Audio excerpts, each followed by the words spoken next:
Waktu Tuhan pasti yang terbaik, walau kadang tak mudah. Dalam nama Bapa dan Putra dan Roh Kudus. Amin.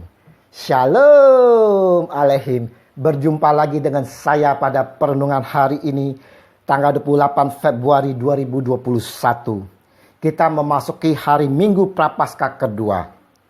Hadapi segala ujian dengan tetap setia dan taat. Bacaan-bacaan liturgi hari ini, bacaan pertama Kitab Kejadian 22 ayat 1 sampai dengan 2, dilanjutkan dengan ayat 9a, dan dilanjutkan ayat 10 sampai dengan 13, dilanjutkan lagi ayat 15 sampai dengan 18. Bacaan kedua Roma 8 ayat 31b sampai dengan 34, dan Injil Markus 9 ayat 2 sampai dengan 10. Saudara-saudaraku yang terkasih di dalam kasih Kristus, dalam kehidupan kita senantiasa menghadapi ujian. Ujian yang kita hadapi ada kalanya berasal dari iblis, dan ada pula kalanya, saudara-saudara, ujian datangnya dari Allah. Allah mengizinkan kita menghadapi segala ujian.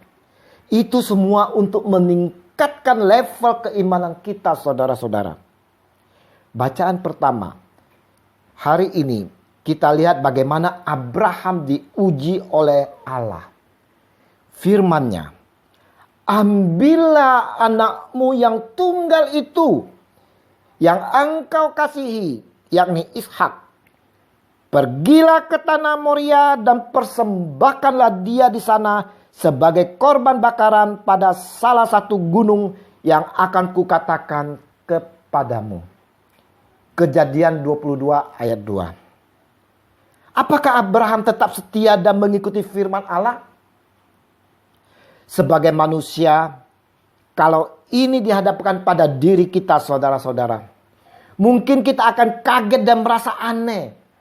Apalagi anak satu-satunya yang didapat dengan susah payah. Kita akan marah dan lari daripada Tuhan kita.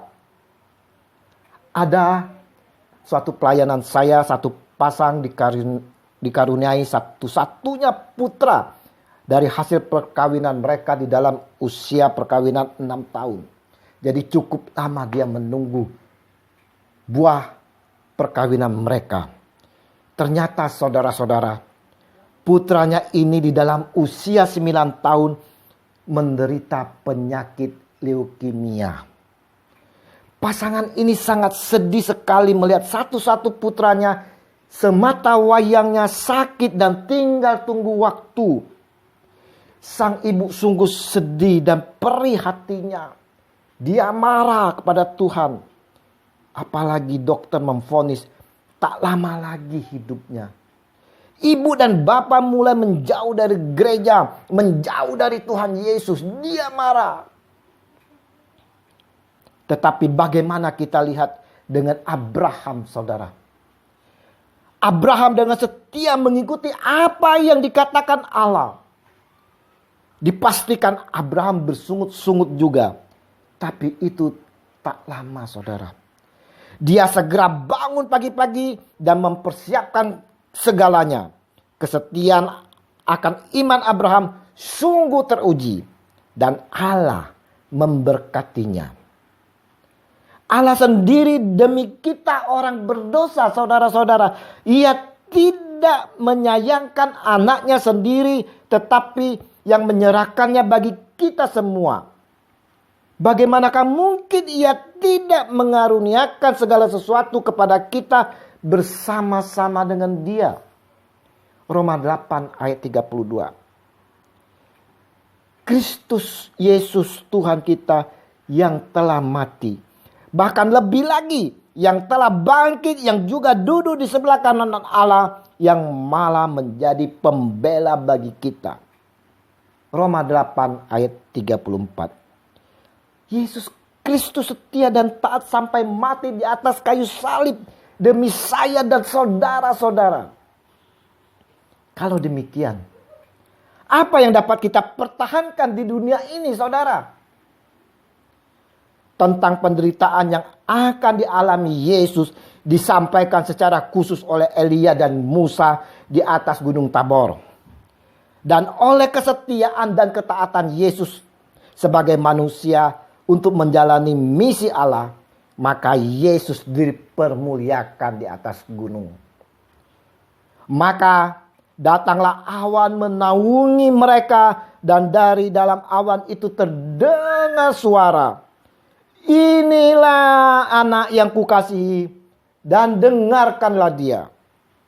Markus 9 ayat 7. Renungan minggu hari ini, saudara-saudara, mau menyampaikan kepada kita semua untuk dapat selalu setia dan taat sekalipun dalam menghadapi ujian. Apapun ujian yang kita hadapi, tetaplah setia dan taat.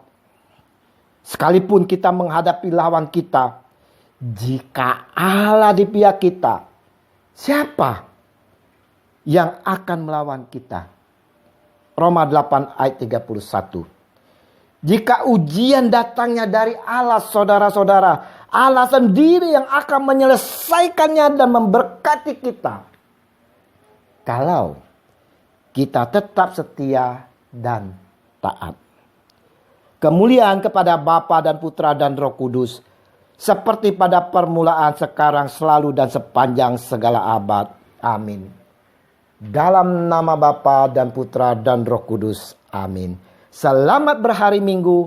Mari kita persiapkan hati bersama keluarga untuk menyambut Tuhan kita Yesus Kristus di dalam perjamuan Ekaristi.